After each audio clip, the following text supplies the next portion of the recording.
अस्सलाम वालेकुम नाज़रीन, मेरा नाम है बिलाल और मेरे साथ हैं राना शफकत साहब और आप देख रहे हैं हार जीत ऑन है।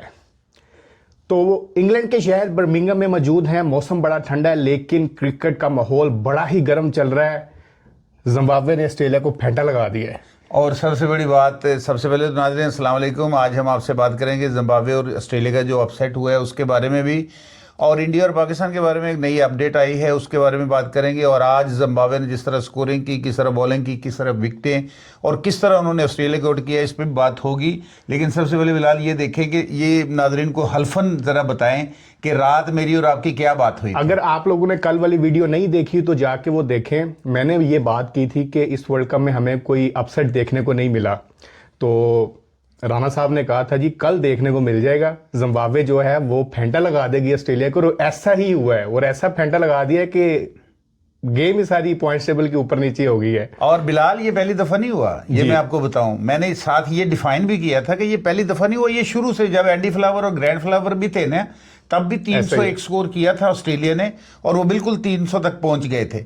तो इनकी ऐसे लगती फपती जिस तरह होती है ना, इस तरह होता है। और मैच के वैसे तो मैंने कल भी बताया था कि मैच का अमेरिका और इंडिया का भी अपसेट हो रहा था, हॉलैंड और पाकिस्तान का भी हो रहा था। लेकिन ये मैंने कन्फर्म आपको बताया था कि सुबह जो मैच है ना जिम्बाब्वे और ऑस्ट्रेलिया का, उसमें जरूर अपसेट होगा और हमारी वो बात ठीक होगी। नाज़रीन मतलब जादूगरी नहीं है या कोई गायब का इल्म नहीं है, नौज़ुबिल्लाह, ना कोई हम ऐसी को पेशीनगोई करते हैं। सिर्फ एक तजर्बा है कि क्रिकेट को, चूंकि मैं इतने इवेंट्स मैंने कवर किए हैं, मतलब दुबई में जाके, पाकिस्तान में जाके, दूसरे ममालिक अमेरिका में जाके भी मैचेस को कवर किया है मैंने अपने इदारे के लिए। मैं इदारे का नाम नहीं लेना चाहता, वो उसका कोई कॉपीराइट ना आ जाए। लेकिन मैं करीब से देखता हूँ प्लेयरों को, करीब से मिलता हूँ, उनसे बातें करता हूँ, वो सारी बात होती है। तो इसलिए मैंने आपको कहा था, जादूगरी नहीं समझे। बिल्कुल। तो सबसे पहले नाजरीन को ज़रा मैच का स्कोर कार्ड बता दें कि मैच में दरअसल हुआ क्या है।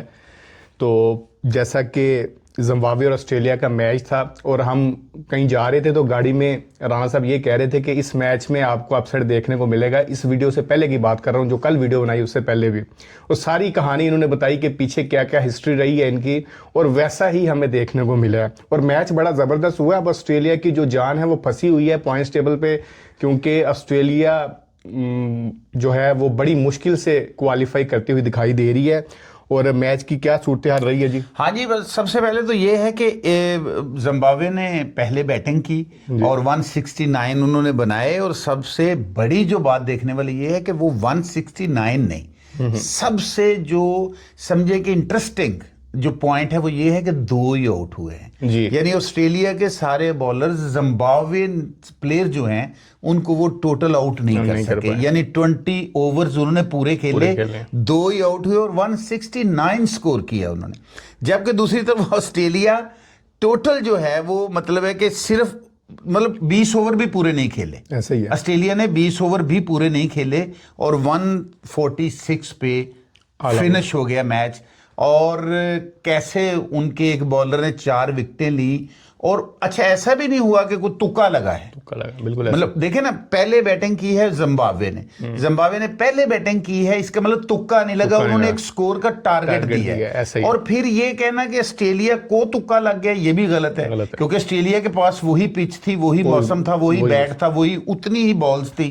और ये खेल के दिखाया उन्होंने। एक कैच तो ऐसा किया है जिम्बाब्वियन प्लेयर ने कि दुनिया उठ के खड़ी हो गई स्टेडियम में।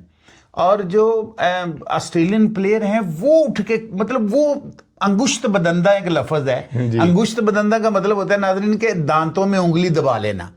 तो मतलब वहां खिलाड़ियों ने भी और ऑडियंस ने भी दांतों में उंगलियां ले ली थी कि यार जिम्बाब्वियन प्लेयर ने ऐसा कैच कर लिया। और फिर 4 विकेटें ऑस्ट्रेलिया के खिलाफ लेनी।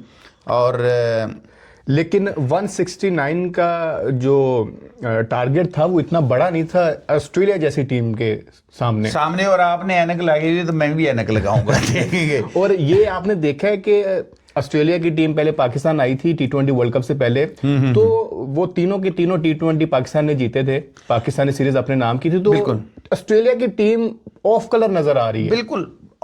मतलब उनकी जो आपस में वो जो जो तालमेल होता है ना जी। वो नहीं बना हुआ नजर आ रहा, ना मैक्सवेल चल रहा है ना हेड चल रहा है, मतलब वो कुछ ना जिस तरह अपसेट या बेतरतीबे लोग नहीं होते इस तरह हुए हैं। जिस तरह मुजर्रबानी ने 4 विकेटें ली हैं जी। कितना स्कोर दिया है, सिर्फ उसने 17 स्कोर दिया है, 4 ओवरों में 4 विकेटें, 4.25 के एवरेज से उसने स्कोर दिया जी, ठीक है। यानी बिल्कुल ना देने के बराबर, यानी कि खेल ही नहीं सके ऑस्ट्रेलियन। बिल्कुल ऐसा ही है।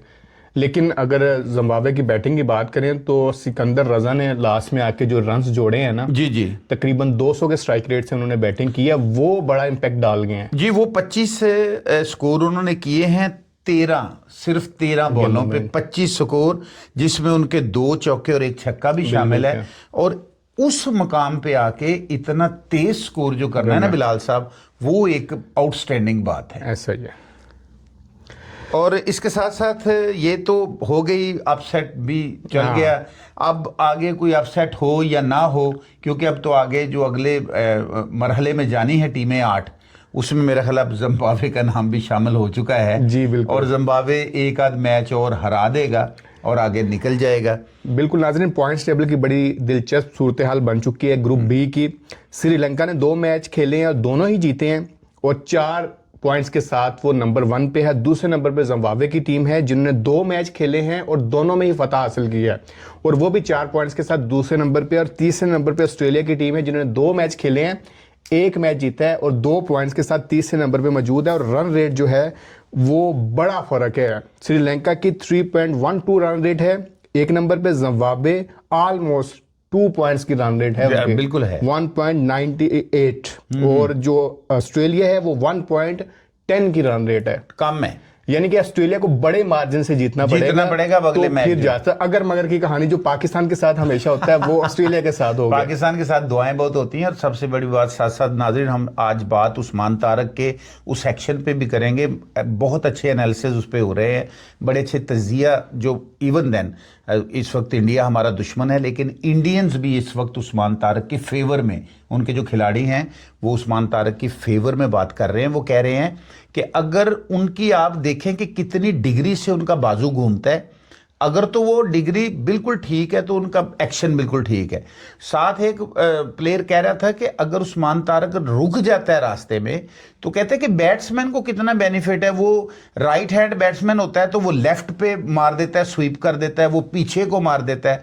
तो जितना बेनिफिट और जितने एज बैट्समैन को दिए जाते हैं, तो मेरा ख्याल बॉलर के लिए भी इतने होने चाहिए कि वो इस तरह का कोई एक्शन चेंज कर सके, सिर्फ आउट ऑफ द वे ना करे, कानून के खिलाफ ना करे।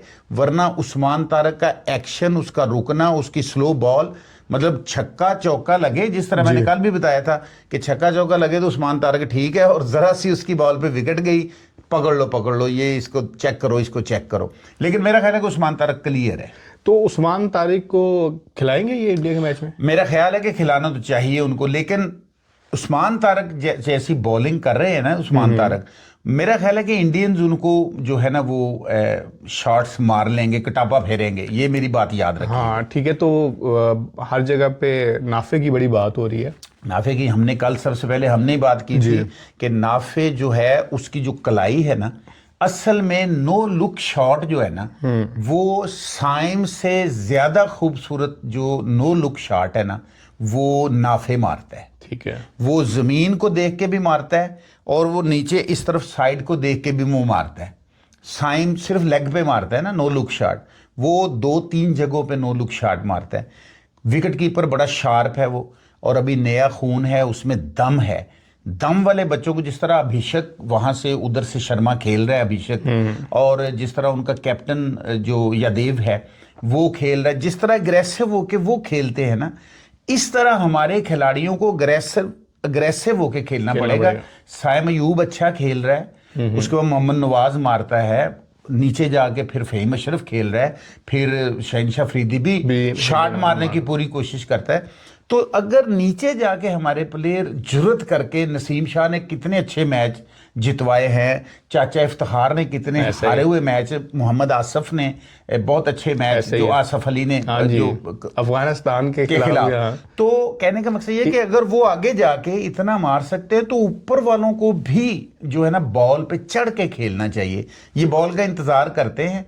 और सबसे बड़ी बात ये भी मैं आपको बताऊं कि हमारे खिलाड़ियों में थोड़ी सी एक जो प्रॉब्लम है वो ये है बिलाल, कि हमारे खिलाड़ी जो है ना वो अपने अगले मैच के लिए खेलते हैं। उनको पता होता है कि अगर आज हमने 30-40 ना किया तो हमें अगला मैच नहीं मिलेगा।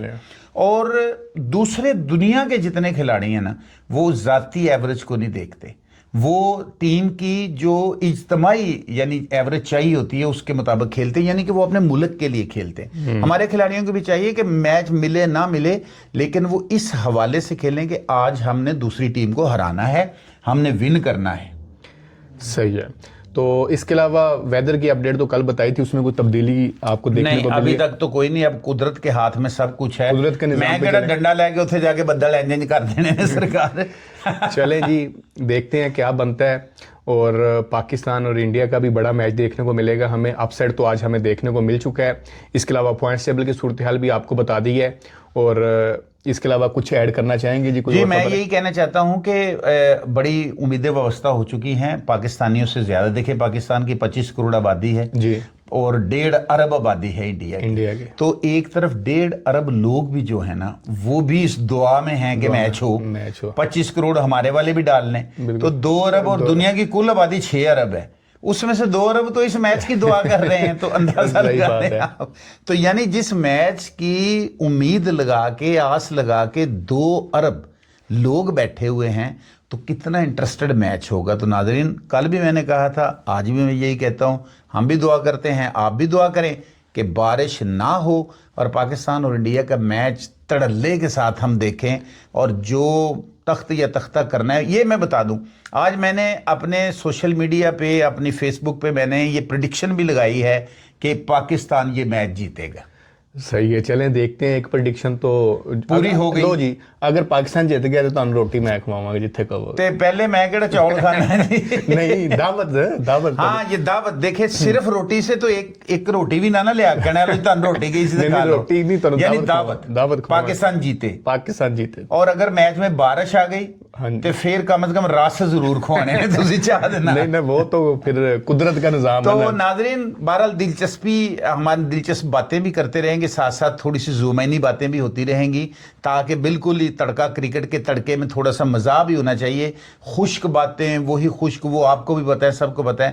हमारी कोशिश होगी कि हम बिलाल की बात उचक लें और किसी पॉइंट की बात में थोड़ा सा मज़ा, यानी तंज नहीं लेकिन थोड़ा मज़ा होना चाहिए। और इंशाल्लाह ताला हमारी कोशिश है कि हम आपको इन्फॉर्मेशन भी दें और आपको खुशियाँ भी दें। तो मिलते हैं आपसे अगली वीडियो में। अपना बहुत ज़्यादा ख्याल रखिएगा, हमें इजाज़त दें। अल्लाह हाफिज़। अल्लाह हाफिज़।